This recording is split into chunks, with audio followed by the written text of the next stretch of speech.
Good afternoon, Hernando County. I'm County Administrator Jeff Rogers. With me today is Fire Chief Paul Hasemeyer. We're here tonight to give you an update on some happenings in the county regarding the impacts of the last few couple storms we've had, Hurricane Helene, Hurricane Milton, and also moving forward with, we're going to talk a lot about today, the river flooding that's occurring now that we're moving forward with today. Chief, you want to give us an update on the river flooding? Yeah, so we've been out and about today. The river is expected to be at higher levels than 2017 with the hurricane that came through then, somewhere cresting around 18 and a half feet. So that's significant.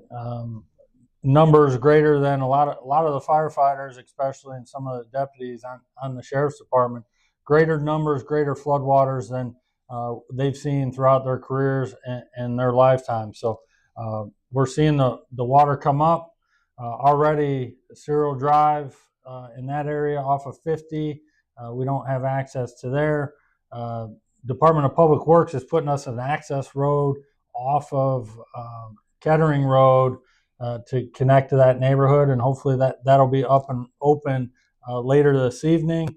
But many different neighborhoods we drove through this afternoon are already seeing a lot of water that's coming up. So if you haven't evacuated, evacuate before your exit pathway to get the higher ground happen. So it's important. Pay attention, have a plan, get out now before you can't, and then the water is going to keep coming up over the next couple of days. So if you didn't know, we did an evacuation order of all properties that are close to the Withlacoochee River throughout the whole state of Hernando County. And so if you live close to the Withlacoochee River, within the floodshed and also beyond that floodways of the Withlacoochee River, we think that river, as you can go out there now and see it now, it's going to be at least another foot and a half higher than it is now. Even if your house isn't impacted, the roadway to your houseway is a good chance you're going to lose access to your house roadway. So we think you should make precautions now, including evacuating out of the area. We do have a shelter open now at the Richmond Center in Brooksville. That's there for you if you need shelter. We always recommend sheltering in other locations, family, friends, or hotel. It'd be a lot more accommodating, but we do have a shelter for you and your pets if necessary to make sure that you're safe through this event. This water, unlike a surge water, will stay here for a long period of time. It could be a week or 2 weeks into 3 weeks so that water recedes enough to get access back to these houses with our cars. You might be able to do it by a kayak or boat, but we see different a long time. Now, we do have a lot of assets here going forward, Chief, with for people to rescue. Unfortunately, if we do have to rescue people, correct? Yeah, if there's a need for rescue and folks that can't get out of the pathway of the flood waters and so forth, but we have not only fire rescue, our normal operations and response, and we have a lot of experience with the Withlacoochee River and previous flooding. We have our water assets, an airboat, and some small boats. We also have our partners with the Hernando County Sheriff's Office. They have some great assets available. Florida Wildlife has some assets in county already ready to help. We have the Florida National Guard, a bunch of high water vehicles, and a bunch of troops available to help in any situation that we might need. And we also have the Florida Task Force 7 team and part of the Kansas Task Force 1 team available with water rescue and USAR capabilities that are in pocket for us now to use if necessary in the coming days. Now we have a question in the chat. Great. Where will the opening of the access road to Cyril be announced?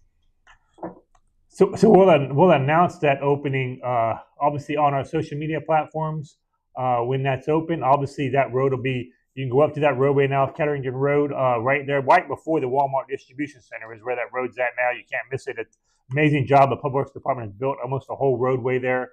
And it'll be blocked off until when it's open, and roadway block signs will be open.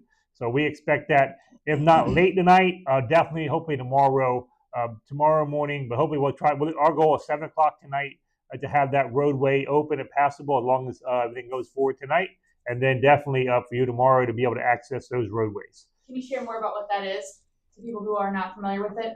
of the roadway. So it goes back into Cyril Drive and all the roadways off of Cyril Drive. So that roadway goes across Kettering to the bike trail, the Whiskey State Trail. Then you drive south a little bit on that trail, 300, 400 yards, and there's a resident that allows us access to his property. They are making a road with some cones through that property. There's a gate that's open, and so it'll be marked off, and that'll get you onto that roadway south of there. So that'll be those people in that community, for those people to be able to get out to their houses, because if you come off of Cyril Drive today, you'll see that there's feet of water over that roadway now of how fast this river is coming up.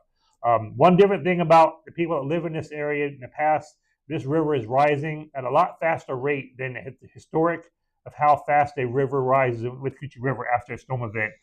Maybe because of the intensity and how much rainfall we got, but it is rising faster than before. So a lot of times we think we have a week. I think you need to check that.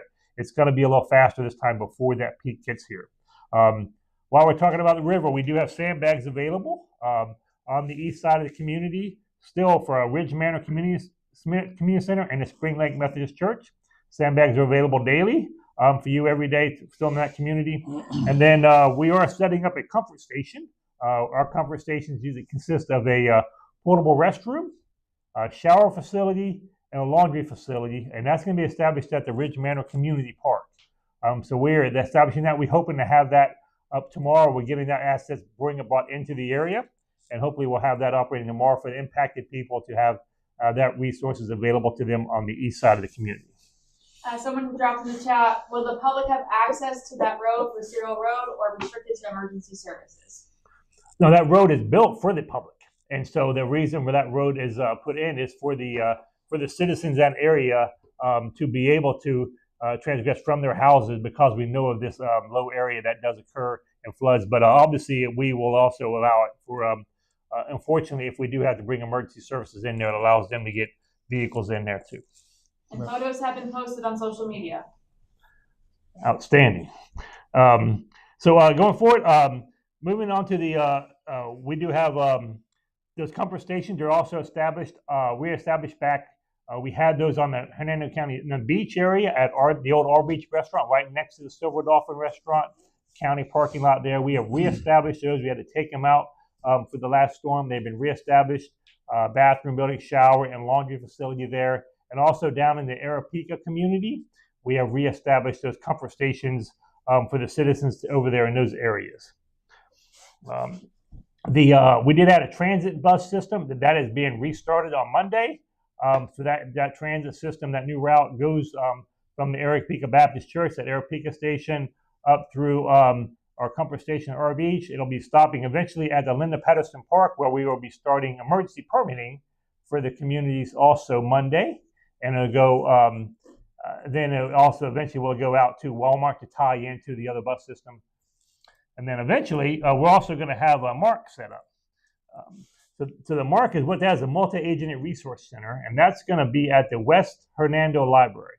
That is on State Road 50, Cortez Boulevard, over there in Weeki Wachee, almost before Cortez Boulevard hits 19, West Hernando Library, and starting tomorrow at 9 a.m. to 6 p.m. That's a state-run facility, state-run operating system there. They're going to have individuals in there to discuss with people that are applying for resources from the state there. And we also have hot food available every day for, I think, for a week, and then some water and resources available for you. We're going to be trying to hand out tarps there also. If you're in need, if you had some roof damage and you need a tarp, we'll have those available starting tomorrow, 9 to 6 every day at the West Hernando Library. And that bus from people that got affected in the Hernando Beach surge, we'll have a bus to get you there if unfortunately you lost your transportation. Going forward, we also have debris. So we're still from the first hurricane, Hurricane Helene, we had a lot of debris, and now we've had some more debris in the second Hurricane Milton now. So currently, our debris monitor is started working actively again yesterday. They are currently working on completing the first pass of picking up debris in the what we call Hernando Beach, Arapica, Weeki Wachee community. And so they are in there actually trying to get all the people's first pass of debris up now. And then starting next week, we're going to come out with a schedule for the rest of the community where we're going to be going around the entire Hernando County and looking for obviously a lot of vegetation debris, a lot of tree debris down, but also some debris from people's houses that got impacted by the storms. A lot of some surge in some areas of the community, especially some low-lying areas west of 41 between Sting and Highway. A lot of communities there were impacted. We'll be looking to pick up all that debris, and that'll be starting next week throughout the whole community. So the best thing to do with your debris, whether that is vegetative or some storm-related debris from your property, is put it in front of your property on the right-of-way, separated in piles. One for vegetation debris, one for storm debris, and if you have any appliances that got damaged and you like to put those in a second pile, third pile. And then we will be along to pick those up in the near future. Next week, you'll see some more information come out through the whole community of an idea of what kind of schedule we're going to have for the whole community. But currently, our efforts are in Hernando Beach, completing that first pass of debris that we got stopped because the second hurricane come. And so that'll be finished up here shortly, at least the first time. And then we'll be back for everybody in Hernando Beach because it takes a while to get this stuff out of your house to go through a second pass. So you do have time to continue to try to remove those things out of your property. And we have a question in the chat saying, when will they pick up debris in Ridge Manor Estates, which you kind of mentioned regarding the rest of the county? Yeah, so next week we're going to be producing a schedule next week. We have our contractors currently surveying the entire community and also giving people time currently to clean up your yards as your time allows, and then to bring that debris forward so we can get an idea of what kind of debris there is in the community. But that debris pickup will start throughout the community. The hauler is bringing in multiple trucks, and so we'll be starting in many different communities. And we'll have that schedule coming out next week, so you can look for that. Currently, the best thing you can do is, as your time allows, to try to clean up that debris in your yard and bring that things to the right of way for us, and then we'll be coming along forward to pick those up. Someone asked in the chat, will the debris need to be bound, or will they use the claw truck to do the pickup? So we will use the claw-like type truck to pick it up. So the debris just needs to be brought to the right of way. In whatever form it has, the best, as long as it's not the whole tree. It's hard to put a whole tree in a truck, but you can see the size of those big trucks. As long as it can get in that truck, they will pick it up and take it. So there's no need to cut everything into real small pieces and just bring that debris to the right of way. Now, something else we definitely have in Hernando County, a service you already have, or remind you of, is that you do have Republic Services. If you subscribe to Republic Services for your garbage pickup, you do get 1 weekly pickup of debris, landscape debris, trees and bushes and grass clippings from your yard. You're allowed to take that clipping and put it in a separate can or in small bundles cut up. So the big tree that fell from the storm needs to kind of go to the debris contract, but small pieces of it cut down in like 4-foot segments. If you go look online at the policies, the procedures to follow, you need to bind that up for them. And they will pick that up by hand and put that in the truck. It won't be the claw. And so, but Republic can take some of this storm debris. If you got just a little bit, you can have Republic take that in your normal trash service that you already have. That's it for debris questions, but going back to comfort stations, someone asked, will the bus route be made available again for Hernando Beach comfort area? If that will be starting. Yes, so Monday we are going to restart that bus route. And that bus route starts at that Walmart on US 19 and then goes down to also Boulevard to Shoreline and goes north on Shoreline, stopping at the Comfort Station next to the old R Beach restaurant right next to the Silver Dolphin. And we'll be making an additional stop in the future at the Linda Pedersen Park. Monday we'll start we have an emergency permitting office out there, and that'll be for the residents that need to have permitting, don't have to come all the way into Brooksville to permitting. We'll have staff out there to assist you with those, and then that bus will also go down to the Arapika Comfort Station and then make that route. So it does start Monday, so we will have that transportation option available for you on Monday. So emergency permitting, we do have forms on our website that if you have gotten to the point where your property that was damaged, you cleaned it out, and you're looking to move forward now to do some upgrade, remodels and or changes to your house, repair things that were broken. There are permit forms on our website. And then also Monday, we will have staff at Linda Pedersen Park for you to answer your questions and help you get your project permitted and your house restored as fast as possible. Real quick, I see a lot of comments in the chat asking about gas. We're going to get to gas in just a moment. One more thing. Someone just chimed in, comfort stations for East Hernando. We did mention it earlier, but if you can repeat that real quick before we get to gas. Yeah, we are in process currently of, we have requested and we're getting those assets brought into the community. We are establishing a comfort station at the Ridge Manor Community Park. And that comfort station, we hope to have it open operating tomorrow, as long as all those assets get here tonight. And that will be a bathroom facility, a shower facility, and free laundry facility also for the citizens in the east part of the community that are affected. So, and then we'll keep that there as long as needed. So that hopefully will be, we get everything in tonight. We can hope to have that set up tomorrow for everyone in the eastern end. So, Fire Chief, do you have any idea what's there's a lot of people in lines with gas in our community? Any updates on when we're going to get more gas in the community? So as we're out and about today, and many citizens are seeing it too, there's long lines at gas stations when a tanker shows up and to deliver gas. It takes them a little bit of time to unload, but not every station's getting gas tankers like they normally do. But we do know that all 4 major ports in Florida are open. They're accepting commodities of all kinds, especially fuel.